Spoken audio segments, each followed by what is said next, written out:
Madame, Monsieur, bienvenue sur BMTV. Votre émission Conviction reçoit ce jour Martin Viutu Assogba. Il est le président de l'ONG Alclair. Il va décrypter l'actualité politique de cette veille d'élection. Avec nous, il faut dire que Martin Assogba a participé également à l'actualisation du fichier électoral national pour le compte des prochaines élections présidentielles au poste de vice-président du cadre de concertation du COSLEPI. Il nous dira au cours de cette émission ce qu'ils ont réussi à faire jusque-là et ce qu'on peut attendre donc du fichier électoral national. Martin Viutu Assogba, bonjour. Bonjour, monsieur le journaliste. Merci d'être avec nous sur cette émission.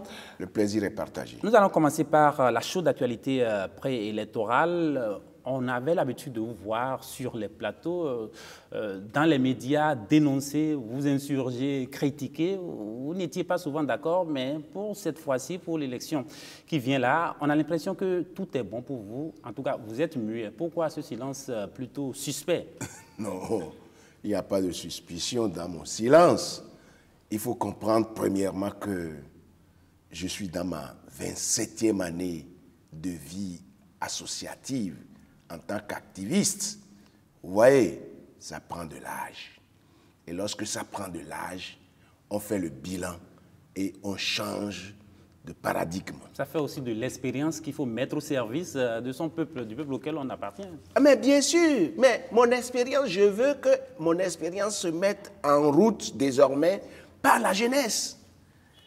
On ne va pas tout le temps, nous, en tant que personne d'un âge certain, continuer par être au-dessus de la scène, au devant de la scène. Et quand nous allons tout le temps occuper le devant de la scène, quand est-ce que nous allons permettre à d'autres de bénéficier de notre expérience? Il faut qu'on voit les autres faire. Les jeunes, on veut les voir faire. On ne va pas tout le temps défendre les jeunes. Non, il faut que les jeunes eux-mêmes commencent par se défendre. C'est important. À un certain âge, vous mettez au monde un enfant, vous le nourrissez jusqu'à un certain moment, vous le mettez à l'école, mais après, il faut lui donner son indépendance. Et rien que pour ça, vous êtes muet. Rien que pour ça. Je ne suis pas aussi muet que vous le dites. La bonne preuve. Est-ce que si j'étais muet, quand vous m'aviez invité, j'aurais décliné votre offre? Je n'aurais pas accepté? Non. Quand on m'appelle pour venir et m'exprimer, opiner sur un certain nombre de sujets, sur un certain nombre de médias, mais je le fais. Je le fais. Mais le faire comme je le faisais avant, il est bien vrai que la situation était aussi gravissime avant. Mais aujourd'hui, ce n'est plus ça. Vous savez que dans ce pays-là, on a repoussé les dates des élections. Et ce n'était pas par rapport à ça qu'on avait été bouillant pour dire non, il ne faut pas créer des vides juridiques dans le pays. Il faut permettre à ce que les lois de la République soient respectées. Parce que les lois de la République, mais nous payons beaucoup pour que qu'elles soient prises. Et lorsqu'on paie pour qu'elles soient prises, elles doivent être respectées. Même si ces lois-là risquent de créer l'exclusion? Parce qu'aujourd'hui, c'est ce que l'opposition dit. L'opposition dit qu'elle risque de ne pas participer à cette élection-là et que nous sommes face à des lois qui excluent. Non. De toutes les manières, c'est normal. On a parlé d'opposition, non? L'opposition s'oppose toujours. Vous comprenez? Mais moi, je veux que nous puissions... L'opposition s'oppose toujours à ce qui n'est pas bien, à ce qui ne tourne pas très rond. L'opposition s'oppose parfois même à des choses qui sont bien. Ne nous leurrons pas. Nous sommes dans le pays. C'est la situation de haute toi que je m'y mette. Et c'est le cas actuellement? Mais tout à fait. Parce que pour celui qui a vécu dans ce pays depuis des années, et pour quelqu'un comme moi, qui a eu une organisation non gouvernementale mise en place depuis le 23 décembre 1994 et que je suis aujourd'hui dans ma 27e année d'activiste, mais je comprends mieux les choses. Je comprends mieux les choses. Qu'est-ce qui se passe aujourd'hui? Oui. C'est ceux qui, à un certain moment donné, avaient tous les privilèges de l'État et que notre régime arrive et que le régime dit, mais non, stop, nous devons développer le pays et faire en sorte que l'argent du pays soit utilisé pour le pays et non pour des individus. Mais, monsieur le journaliste, dans ce pays-là, mais il était arrivé que des individus étaient plus riches que l'État. Monsieur le journaliste, la classe politique, mais moi j'avais souvent critiqué les politiciens, les acteurs politiques, je les avais souvent critiqués avant, parce que quoi? Parce que Tartampion se lève, il crée son parti politique. Parce qu'on dit parti politique intégral ou bien, comment il dit, ils ont une manière de dire multipartisme intégral. Mais écoutez, des gens ont oublié. Moi, je n'ai pas oublié. Mais M. Eustache Prudencio, ambassadeur de son État, écrivait. Mais au cours de la conférence des forces vives, quand on a décrété ce concept de multipartisme intégral, il a dit non, c'est faux. Si nous allons à ça, que nous allons échouer. Sa voix était minoritaire, n'est-ce pas? Mais justement, sa voix était minoritaire. Mais bien que sa voix était minoritaire, mais aujourd'hui, nous nous en sommes rendus compte. Parce que les micro-partis, les partis de maison, les partis familiaux, les partis clubs électoraux, les partis ethnocentriques, les partis régionalistes. Mais qu'est-ce que ces partis-là servaient dans le développement du pays? À rien du tout. Ces partis ne servaient qu'à enrichir leurs propriétaires. Mais ce problème est réglé désormais, c'est du passé désormais. Est-ce que vous pensez que ce problème est réglé? Mais il y en a qui veulent qu'on retourne encore à ça. En tout cas, c'est pas ce que demande l'opposition. Les démocrates n'ont jamais demandé cela. Les démocrates, pour ce que nous avons constaté, que vous avez constaté également, se sont mis dans les rangs. Se sont mis dans les rangs quand? On les a vus déposer les dossiers hier. Quand? C'est le moment qui compte. C'est le moment qui compte. Vous avez rouspété tout le temps. Mais vous avez fini par dire, au fond, il faut que nous rentrons dans les rangs. Autrement dit, ils auraient fait ça depuis que peut-être ils auraient eu des candidats à la députation. Mais c'est ça le problème. Lorsqu'ils ont tergiversé tout le temps, ils se sont retardés par rapport aux nouvelles donnes, au nouveau paradigme. Oui. D'accord, mais monsieur... Parce que s'il l'avait fait au moment où les autres qui ont pu avoir de représentants aujourd'hui à l'Assemblée, ils seraient là-bas aussi. Même ne serait-ce que par un ou deux députés de leur côté. D'accord, monsieur Assogba. Donc, est-ce à dire, est-ce qu'on doit comprendre à travers vos propos que vous êtes fiers aujourd'hui que l'opposition ne participe pas à ces élections? Parce que c'est ce qui risque d'arriver. On les a vus déposer leur dossier hier, mais sans parrain. Et ce n'est pas évident que cela passe. Je ne suis pas fier. Est-ce que vous en êtes fier? Je ne suis pas fier. Mais je sais qu'avec le temps, les choses vont se remettre en place.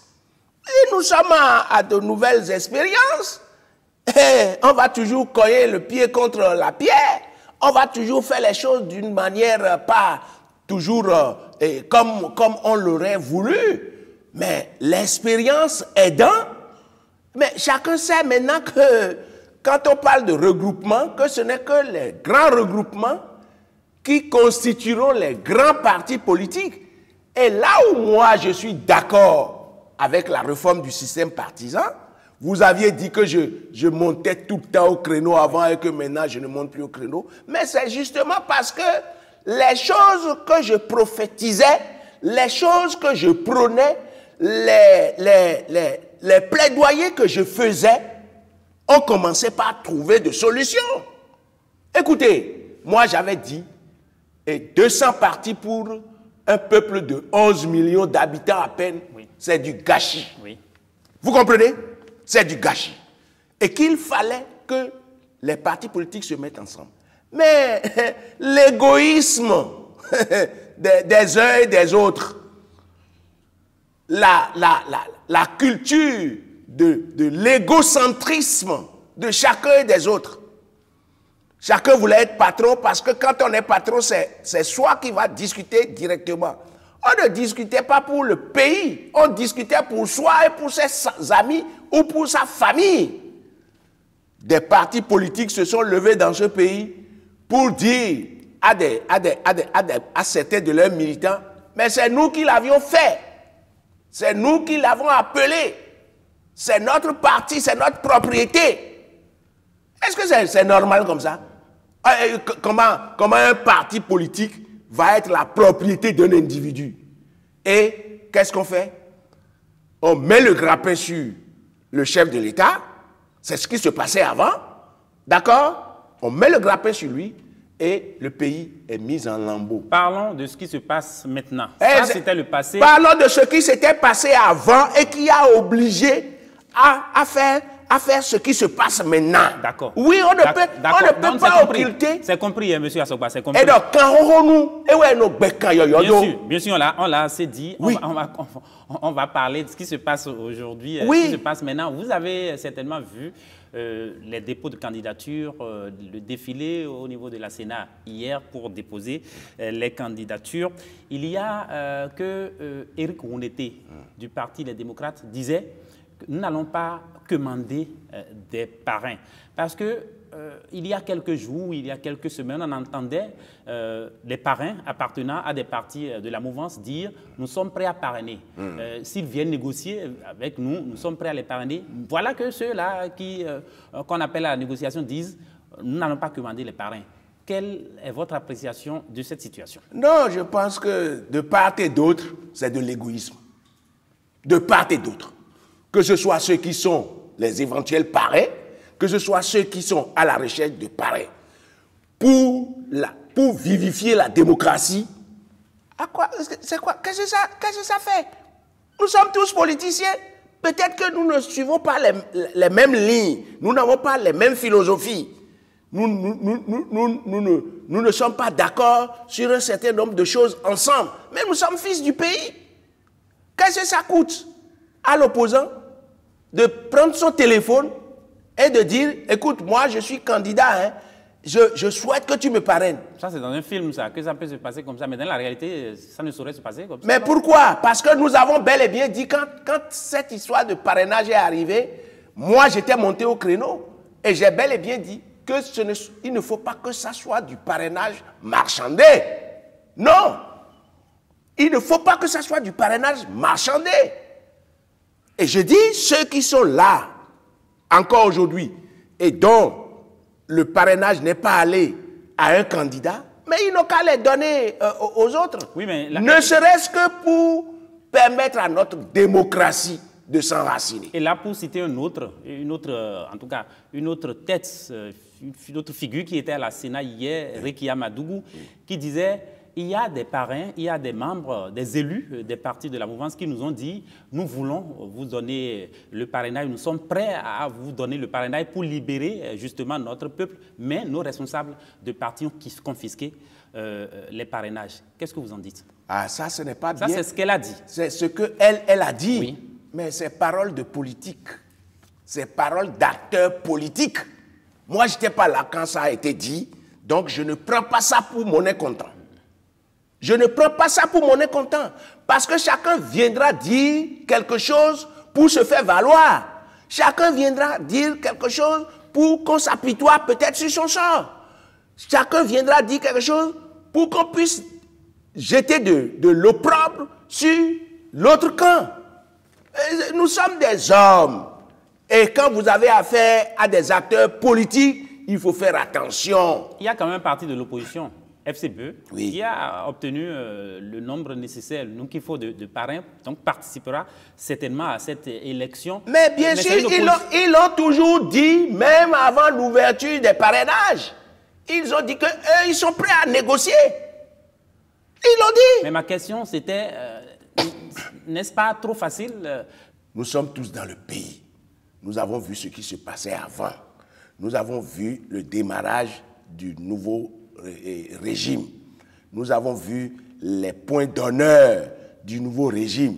Nous avons vu les réformes que le nouveau régime a apportées.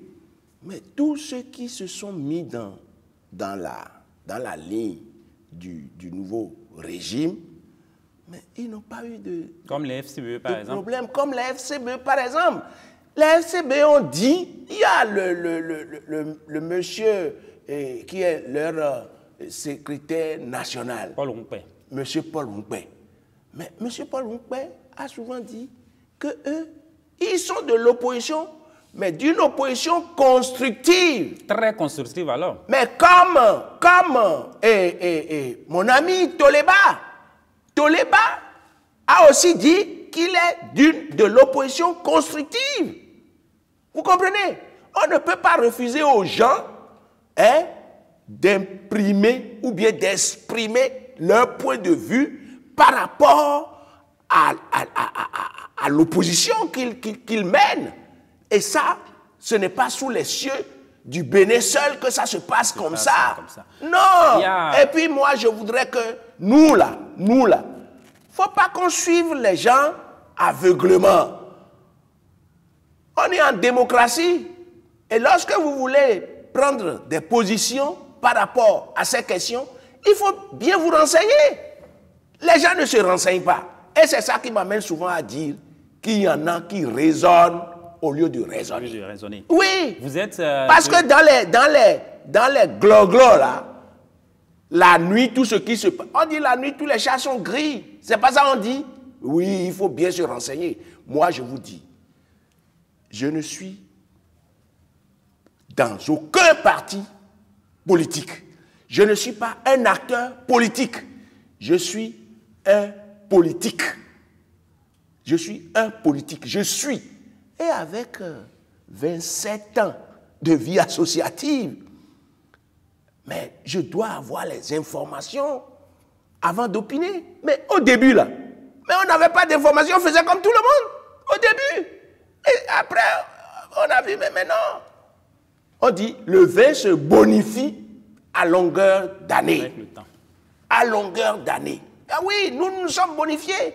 Et aujourd'hui, mais que ce soit Paul Rompé, moi je parle bien avec lui. Seulement c'est que les autres, je ne les vois pas. C'est pour cela que je ne parle pas avec eux. Mais je suis prêt à parler avec tout le monde. Vos positions ne leur donnera pas envie de venir vers vous quand vous suivez aujourd'hui. Là, s'ils font ça, ils ont tort. Parce que moi, je n'apprécie pas nécessairement tout ce que le nouveau régime fait. Je n'apprécie pas nécessairement tout. Non, jamais. Mais pour la grande partie de ce qu'ils font et qui prennent en compte tout ce que moi je prônais, mais je les en félicite. Regardez, la réforme du système partisan, ça a réglé chez moi 3 problèmes. Ça a réglé le problème de l'ethnocentrisme, ça a réglé le problème du régionalisme, ça a réglé le problème de la corruption. Mais c'est normal que vous soyez donc pour. C'est mes chevaux de bataille. Martin Assogbar, vous êtes de la société civile. Oui. Il y a Social Watch qui a récemment fait une sortie et a demandé que tous les obstacles législatifs en vue de faire participer tous les citoyens qui le désirent soient levés afin que la compétition électorale se passe de façon inclusive. Oui. Est-ce que l'ONG Alcré est dans la même dynamique? Parce qu'on n'a pas cette impression. Eh oui, ma dynamique est que pour moi, je dis, depuis que les lois ont été votées, il faudrait que tous les acteurs qui doivent se servir de cette loi-là se mettent à travailler pour que cela soit comme ça. Social Watch, c'est une organisation non gouvernementale avec laquelle nous travaillons, mais nous avons nos divergences. Nous avons nos différents points de vue sur différentes questions.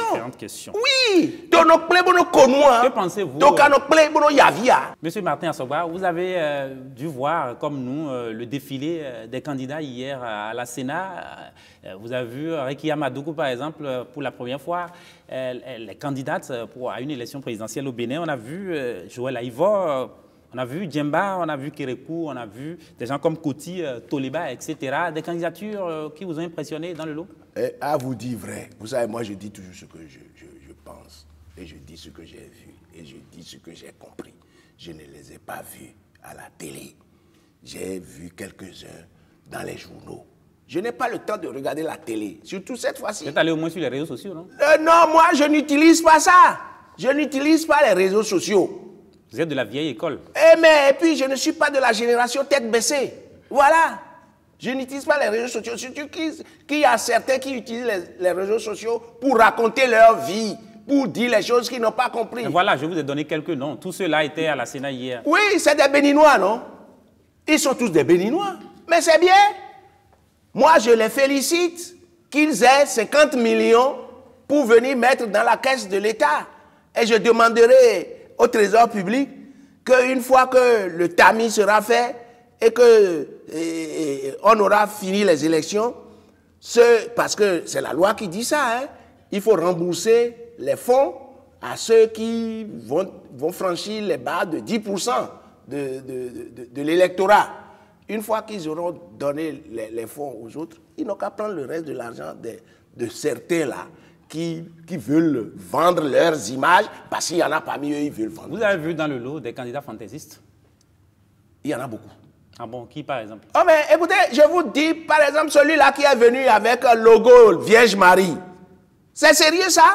Mais en quoi ça manque de sérieux? Mais ça manque de sérieux parce qu'il n'est pas sérieux. Moi, je ne le connaissais pas.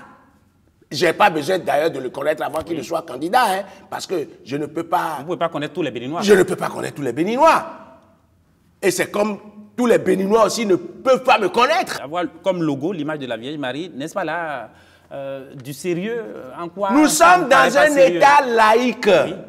Nous sommes dans un État laïque. Il est d'une confession religieuse. Ah, donc c'est au nom de la confession. C'est la confession religieuse qui le présente? C'est pas la confession religieuse qui le présente. En dehors de lui. Les gars, la confession religieuse peut porter plainte contre lui. Oui, pour dire que c'est un sabotage. C'était le seul candidat fantaisiste pour vous? Il y en a d'autres, il y en a d'autres, il y en a d'autres. Un exemple encore? Non, je ne veux plus donner d'exemples. Je ne veux pas choquer les gens. Mais beaucoup de gens savent que nous avons beaucoup de candidats fantaisistes. Or, c'est à ça qu'on voulait remédier. En allant à la réforme du système partisan. Parce que qu'ils vous souviennent que même en 2016, il y a eu des démentiels qui étaient candidats. Ce n'est pas bien pour... Ça n'avait rien gâté. Pour l'image, mais c'est pas bien. Ça n'avait rien gâté. Ce n'est pas bien pour l'image du pays. Ils ont été éliminés, puis voilà, le processus a... Oui, mais d'accord. Mais rebelote, pas d'autres. Rebelote, pas d'autres. Est-ce que c'est normal? Ceux-là, est-ce qu'ils ont des parents? Est-ce qu'ils ont des amis? Je l'ai dit à l'entame de l'émission, vous êtes vice-président du cadre de concertation du COS-LEPI. Vous avez participé donc à l'actualisation du fichier électoral national. Oui. Vous déposez le fichier quand? Nous allons déposer le fichier le mercredi. Le mercredi, aujourd'hui nous sommes le samedi. Le samedi. Oui. Samedi 6. Nous sommes le samedi 6. 6. Oui. Dimanche 7. Lundi 8. Mardi 9. Mercredi 10. Nous allons déposer le fichier le mercredi 10 prochain à la Sénat. En deux mots. Pas nous, oui. mais le COS-LEPI. Nous avons été mis en place pour suppléer au manque d'opposants qui ne se trouvent pas dans la composition du COS-LEPI. Chez nous, c'est cadre de concertation. Donc la société civile a joué le rôle de l'opposition au sein du cadre de concertation. Au sein du COS-LEPI. On n'a pas joué le rôle de l'opposition, mais nous avons suppléé l'opposition. C'est-à-dire que il faut d'autres yeux autre que celle de l'opposition qui n'y est pas suffisamment représentée parce que n'étant pas au niveau de l'Assemblée nationale. Mais malgré ça, l'opposition demande un audit du fichier électoral. Oh, finalement. Écoutez, c'est vrai, l'opposition, je ne les comprends pas. Je ne les comprends pas. C'est leur droit, hein? C'est leur droit, mais je ne les comprends pas. Dans le cadre de concertation, Mais écoutez, il y a le président du Conseil économique et social, M. Tabek Bian, qui n'est pas à sa première présidence dans ce domaine-là. Il avait déjà présidé beaucoup de choses. Et vous savez que le président du Conseil économique et social, mais préside une assemblée aussi nationale. Parce que c'est comme une assemblée des citoyens, des travailleurs, des artistes, des artisans, des agriculteurs. C'est un grand rassemblement qui rassemble tous les corps de métier de notre pays. C'est comme aussi une assemblée nationale, mais pas politique. Vous comprenez? Donc ce monsieur ne peut pas être là et qu'on fasse de n'importe quoi. Ah non! C'est un monsieur respectable et respectueux des règles de la République. Un monsieur qui a travaillé longtemps, et ça fait sa deuxième ou sa troisième mandature, à gérer le Conseil économique. Sa deuxième mandature. Sa deuxième mandature, à gérer le Conseil économique et social. Ah oui! Et nos rencontres ont été souvent, des rencontres de vérité. Mais M. Paul Houmbert, bien qu'il soit opposant modéré, mais il ne laissait pas, il était très exigeant. Très exigeant. Parce que il dit, si les choses se passent mal, mais moi, ma responsabilité serait entachée.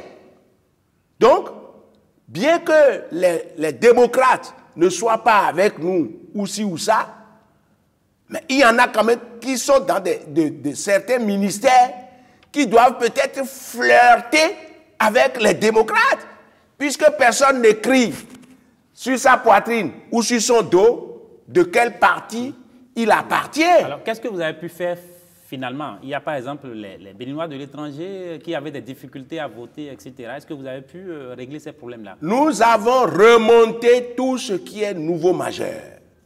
Les jeunes qui ont l'âge maintenant de voter, tout ça a été remonté. Nous avons distribué 53 500 fiches pour des personnes qui ne s'étaient pas enrôlées. Mais nous avons eu le retour de personnes inscrites. Nous avons eu 45 000 et quelques fiches sur les 53 000. Vous voyez? Et ces questions d'enrôlement, ce n'est pas un truc obligatoire. Vous vous enrôlez si vous voulez. Il y en a, nous on avait déjà fini les opérations. Quand un journaliste m'appelle pour dire, Président, moi je n'étais pas dans les fichiers. Je dis, mais pourquoi depuis on a ouvert la campagne, tu n'as rien fait? Il dit, oui, c'est le boulot. Je dis, non. Donc on retient avec vous que vous avez fait l'essentiel. Nous avons fait l'essentiel de ce qu'il faut avec beaucoup de transparence et beaucoup d'abnégation. Ça, je vous le dis. Martin Viutu Assogbar, merci pour votre décryptage de l'actualité politique nationale. Merci pour vos explications par rapport à l'actualisation du fichier électoral national. Madame, Monsieur, c'est la fin de Conviction de ce jour. Merci de nous suivre sur BMTV.